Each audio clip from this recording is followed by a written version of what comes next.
Mother Teresa school of nursing Buldhana GNM साठी प्रवेश देणे सुरू। पात्रता 12वी उत्तीर्ण, शिष्यवृत्ती उपलब्ध, SC ST मोफत प्रवेश। संपर्क Mother Teresa school of nursing, Jamrund road, Kolwad, Buldhana. शिवसाईद्वारे शक्य engineer, pharmacist, agriculture officer, BSc nursing होण्याचं स्वप्न। MHT CET 2025च्या संपूर्ण तयारीसाठी Shivsai pattern Buldhana, Shivsai universal junior college Buldhana. संपर्क 8390 3545 55 आणि 8208 1082।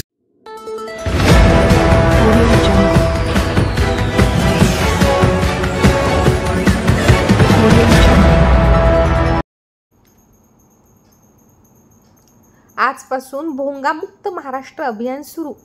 किरीट सोमय्या जिल्ह्यातील बांगलादेशी रोहिंग्याचे बनावट प्रमाणपत्र परत घ्यावे। सोमय्या भोंगामुक्त मुंबई झाल्यानंतर आजपासून बुलढाण्यातून भोंगामुक्त महाराष्ट्र अभियानाला सुरुवात झाली आहे। मुंबई पोलिसांनी मस्जिदवरचे भोंगे उतरवले, त्याच पद्धतीने बुलढाणा जिल्ह्यासह राज्यातील भोंगे उतरण्याची मोहीम करावी या संदर्भात पोलीस अधीक्षकांकडे मागणी केली आहे। अशी मागणी भाजपचे नेते किरीट सोमय्या यांनी दिली आहे। त्यांनी आज अचानक जिल्हा पोलीस अधीक्षक निलेश तांबे आणि जिल्हाधिकारी डॉक्टर किरण पाटील यांची भेट घेऊन चर्चा केली। बांगलादेशी रोहिंग्या यांना बेकायदेशीररित्या केलेले प्रमाणपत्र परत घ्यावे। बुलढाण्यात नायब तहसीलदारांनी बनावट कागदपत्रांच्या आधारे 300 प्रमाणपत्र दिले आहेत, ते रद्द करण्यासंदर्भात बुलढाणा जिल्हाधिकाऱ्यांची भेट घेतली। मंत्रालयाच्या आदेशानंतर देखील 1300 प्रमाणपत्र परत घेण्यात आले नाहीत, असेही त्यांनी यावेळी सांगितलं आहे। त्याचबरोबर राजकीय मुद्द्यावरती देखील त्यांनी माध्यमांशी बोलताना आपली प्रतिक्रिया दिली आहे। भोंगा मुक्त महाराष्ट्र अभियान त्याचा पाठपुरावा मी चालू केला आहे।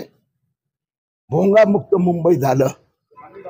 मुंबई पोलिसांनी 1500 बेकायदेशीर भोंगे मशिदीवरून खाली उतरायला लावले।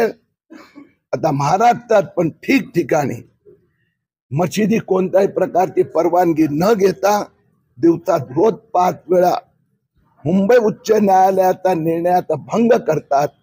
मी SP साहेबांना विनंती केली आहे की मुंबई कमिशनरनी जशी मोहीम राबवली तशी आपण बुलढाणा जिल्ह्यात राबवावी। जिल्हाधिकारी कडे आम्ही जे बांगलादेशी रोहिंग्या घुसखोर अपात्र लोकांनी मोठ्या प्रमाणात 2024 मध्ये खोटे कागदपत्र दाखल करून जे जन्म प्रमाणपत्र मिळवलं, बुलढाणा जिल्ह्यात नायब तहसीलदारनी 300हून अधिक असं बेकायदेशीर आदेश दिले आहेत। ते रद्द करण्याचे मंत्रालयाने निर्देश दिल्यानंतर आजपर्यंत एकही या 1300 लोकांचा प्रमाणपत्र परत घेण्यात आलेलं नाही। त्याच्या व्यतिरिक्त काही ठिकाणी सरकारी हॉस्पिटल मधून 1 वर्षहून अधिक वयाच्या लोकांचं नाव, 1 वर्ष असेल 41 वर्ष, बेकायदेशीरित्या, उदाहरण मलकापूर मध्ये 1426 बेकायदेशीर नोंदी घेण्यात आल्या आहेत। जिल्हाधिकाऱ्यांना आम्ही सांगितलं ती फार गंभीर बाब आहे। त्यांनी मान्य केलं आहे की आजपासून ते डे टू डे हे सगळे नाव रद्द करण्याचं काम हातात घेणार।